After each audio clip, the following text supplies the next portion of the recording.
Shalom, everybody. Rabbi Edelstein back again with another installment of Rabbi Ian 3, brought to you by MEOR DC.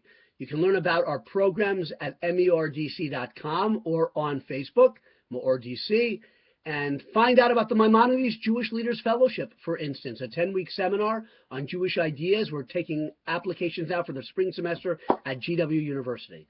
Okay, we got to get right to the first of the 10 Commandments, because this week's Torah portion, Yisro, in the book of Exodus, is the portion of the 10 Commandments.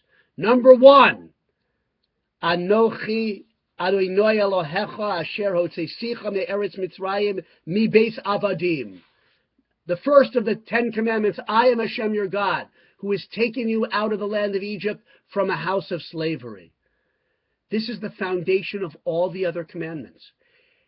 Many have noted, great sages among them, that it's not in the form of a commandment. That would kind of sound strange, I guess, that the divine voice speaking to the whole assembled Jewish people at Mount Sinai would say, hey, believe in me. He doesn't have to say, hey, believe in me. He speaks and identifies himself. I am Hashem your God, who has taken you out of the land of Egypt from a house of slavery.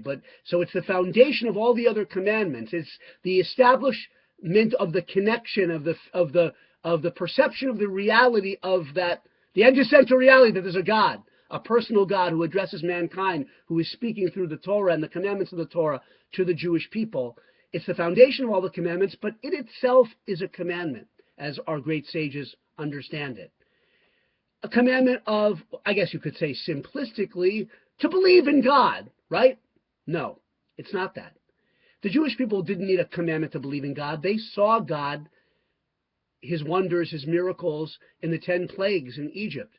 They saw it. They lived through it. Indeed, that's why Hashem says to the Jewish people, I am the God who took you out of the land of Egypt, and not I am God who created heavens and the earth, which you could say, you might say, is a greater description of his power. That's first on his resume. Why did he say, I'm the God who took you out of the land of Egypt? Because no person, not us, not our ancestors, saw God create DNA and create dark matter, but we as a people saw him take us out of Egypt and live through it. And he relates to us directly as a living God, a personal and a living God. Let me read to you, because I can get lost in my own, I won't say eloquence, that's not it, but I can get lost in my own words. I want to read to you, even though some might not think it's good form, but if there's a great rabbi who writes a great commentary, I'm going to read you a portion of it, if that's okay. Rabbi Samson Raphael Hirsch, great rabbi in the 1800s, he says, this verse is not a declaration. It's a commandment. God's not saying, I am your God, but rather, I am to be your God. In other words, the relationship you are going to have with me is one where, and by the way, the Jewish people were offered this, and we accepted it to have this relationship right before God began to speak. The offer of a covenant, the agreement to that. So it's not I am God. Really, it's not an identification. It's I am to be your God, to be the source of your understanding of yourselves and the world, and the source of your actions, the guide of your actions. I am to be a God to you. As Hirsch goes on and says, this so-called belief in the existence of God, as philosophers like to express the idea, is miles away from this Jewish thought. Here, not that there is a God or that there's only one God, but that the idea being expressed here with these beautiful words, number 1 of the 10 Commandments, the foundation of everything else, is not to believe abstractly in a God, but that this one unique true God, Hirsch says, is to be my God.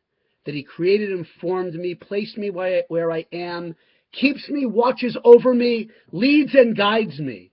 And that his connection with me should not be understood by me to be some chance product of a universe brought into being eons ago, but that every breath I draw is to be a direct gift of his power and his love. That I live every present and future second of my life solely in his service.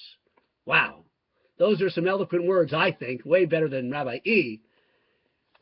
Anochi Hashem Elokecha. I am Hashem your God. Now, you might not be sure how you feel about that, about God. Hey, we live in a world of disbelief and skepticism and hiddenness. That's the foundation of everything else, though. Think about it, meditate on it over Shabbos. Have a great Shabbos.